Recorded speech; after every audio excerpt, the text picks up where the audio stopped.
అస్మద్గురుభ్యో నమః.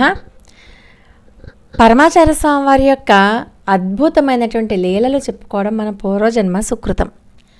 నేను అందుకే చెప్తూ ఉంటాను, నిరాశ నిస్పృహలతో ఉన్నప్పుడు, మనం ఏం చెయ్యాలో తెలియనటువంటి విపత్కర పరిస్థితులలో ఉన్నప్పుడు, ఏమీ తోచనప్పుడు, మనకు చూడండి బుర్ర పనిచేయలేదండి అంటుంటాం. అలాంటి పరిస్థితులలో ఉన్నప్పుడు ఏమీ చెయ్యక్కర్లేదు, సద్గురువు యొక్క చిత్రపటం దగ్గరికి వెళ్ళి తదేక దీక్షతో సద్గురు యొక్క ఆ కళ్ళల్లోకే చూస్తూ, ఆ దివ్యమైనటువంటి ముఖమండలాన్నే చూస్తూ కొన్ని క్షణాలైనా సరే అలా ఉంటే మీ సమస్యకి ఖచ్చితంగా పరిష్కారం దొరుకుతుంది. ఇది నేను చెప్పడం కాదు, ఇప్పుడు మనం చెప్పుకోబోయే సంఘటనే ఆ విషయాన్ని మనకి రుజువు చేస్తుంది. అందుకని ఎప్పుడైనా కూడా మానసిక అశాంతితో ఉన్నప్పుడు, ఏ నిర్ణయం తీసుకోవాలో తెలియనప్పుడు ఒక్కసారి ఆ సద్గురు యొక్క చిత్రపటంలో ఉన్నటువంటి ఆ స్వామివారి యొక్క దివ్య ముఖమండలం వైపు చూస్తూ ఆర్తితో, ఆక్రందనతో, ఆవేదనతో కనుక ప్రార్థించినట్లయితే ఖచ్చితంగా మన ప్రార్థనని విని మనకు ఒక పరిష్కార మార్గాన్ని చూపిస్తారు.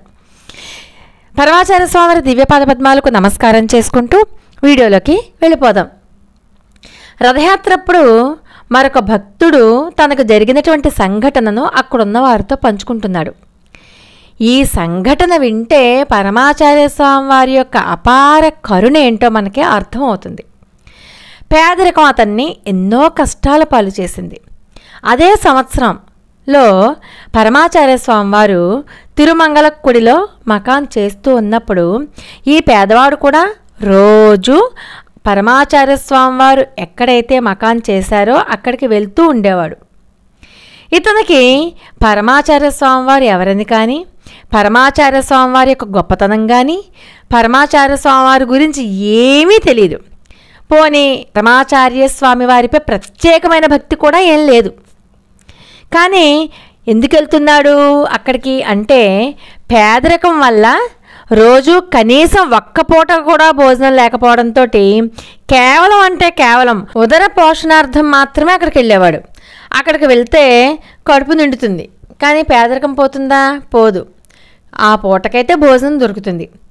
సరే, మహాస్వామివారు అక్కడి నుంచి వేరొక చోటుకు వెళ్ళిపోయారనుకోండి, కనీసం అతనికి ఆ ఒక్క పూట భోజనం కూడా దొరకదు. అటువంటి పరిస్థితి. 5 ఉన్నటువంటి కుటుంబాన్ని పోషించలేక, అప్పులు ఎక్కువై, ఆదాయం కూడా లేక, చివరకు ఆత్మహత్య తప్ప వేరొక దారే లేదని చెప్పి నిశ్చయించుకున్నాడు ఈ పేదవాడు. నిర్ణయం తీసుకుని చివరిసారిగా చనిపోయే ముందు అందరూ గొప్పగా చెప్పుకునే కంచి పరమాచార్య స్వామి వారి దర్శనం చేసుకుందామని చెప్పి స్వామివారి దగ్గరికి వచ్చాడు. అంజనేయ గురించి మనం ఇంతకు ముందు చెప్పుకున్నాం కదా. అంజనేయకు పరమాచార్య స్వామివారు అంటే ఎవరో తెలియదు, కానీ రోజు ఆయననే తలుచుకుంటూ ఆకాశానికి హారతిచ్చి లోపలికి వెళ్ళిపోతూ ఉండేది. అలాగే ఇతను కూడా నమ్మకంతో కాకుండా ఊరికే స్వామివారిని చూసి పోదాం, ఆ తర్వాత చచ్చిపోదాం అనుకుని కంచికి చేరుకున్నాడు.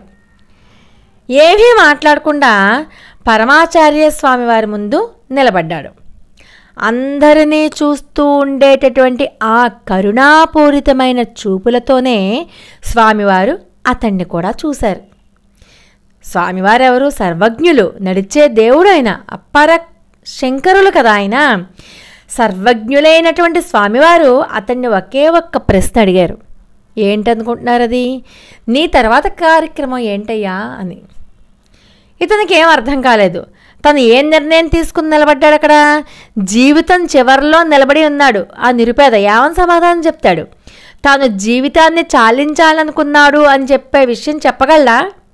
ఏం చెయ్యాలో నాకు తెలియదు స్వామి, నేను నా స్థానాన్ని చేరుకోవాలి అని జీవితం పైన ఆశ చచ్చిపోయిన స్వరంతో, నిరాశ నిస్పృహలు తొంగి చూస్తున్న మాటలతో, ఎంతో నిస్పృహతో దీనంగా ఆ మాటలు చెప్పాడు.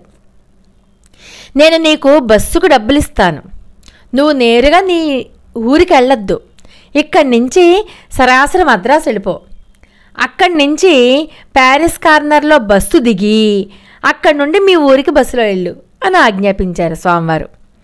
అక్కడే ఉన్నటువంటి శిష్యులకు అర్థం కాలే. ఇక్కడి నుంచి మద్రాసుకి, అక్కడి నుంచి తన ఊరికి సరిపడా ఇవ్వమని చెప్పి డబ్బులైతే ఆదేశించారు, ఇచ్చేమని చెప్పి శిష్యులకి. కానీ ఎందుకు అలా చేయమన్నారో అర్థం కాలేదు.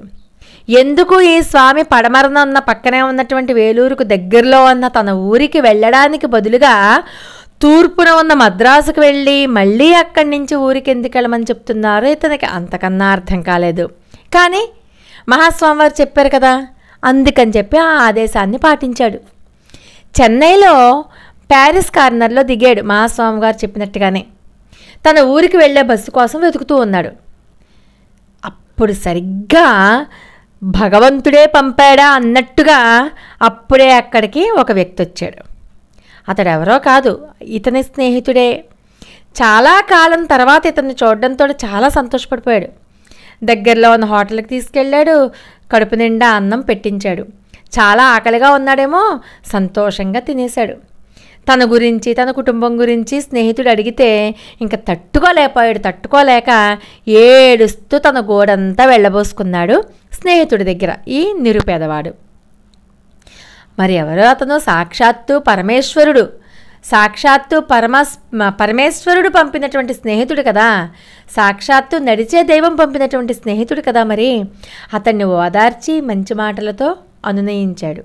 అతని అప్పులన్నీ తీర్చేసి కొద్దిగా ధన సహాయం కూడా చేసి ఆ కుటుంబాన్ని ఆదుకుంటానని చెప్పి మాట కూడా ఇచ్చాడు.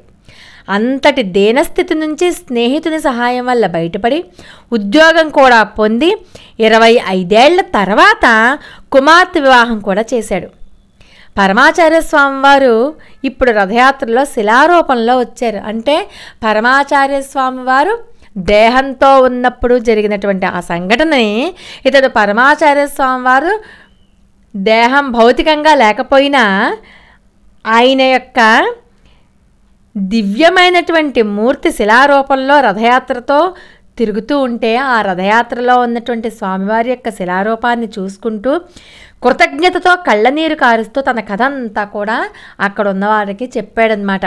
అంతటి కరుణారూపమైన ఈ భగవంతునిపై మనకున్న భక్తి చేత స్వామివారే మనల్ని ఆశీర్వదిస్తారు, మనల్ని కాపాడుతారు, అన్ని సౌఖ్యాలు కలగజేస్తారు. కావాల్సిందల్లా ఏంటి, అంజలికి ఏ నమ్మకం అయితే ఉందో, ఇక్కడ ఈ నిరుపేదకి ఏ నమ్మకం అయితే ఉందో ఆ నిష్కల్మషమైనటువంటి నమ్మకాన్ని మనం కూడా మనసులో పెట్టుకుని స్వామివారి యొక్క చిత్రపటం దగ్గరికి వెళ్ళి ఒక్కసారి కళ్ళు మూసుకుని, స్వామి నువ్వే దిక్కు, నువ్వు వినా నన్ను కాపాడే వాళ్ళు ఎవరూ లేరు, నువ్వు వినా నన్ను ఈ సమస్య నుంచి గట్టెక్కించే వాళ్ళు ఎవరూ లేరు అని చెప్పి కనుక ప్రార్థించినట్లయితే ఖచ్చితంగా స్వామివారే మనల్ని ఆశీర్వదించి మనల్ని కాపాడి అన్ని సౌఖ్యాలను కలుగజేస్తారనడంలో ఎటువంటి సందేహము లేదు. అపార కరుణా సింధుం జ్ఞానదం శాంతరూపిణం శ్రీ చంద్రశేఖర గురుం ప్రణమామి ముదాన్వహం. లోకా సమస్త సుఖినో భవంతు. మరి ఒక అద్భుతమైన వీడియోతో మళ్ళీ కలుసుకుందాం. అంతవరకు నమస్కారం.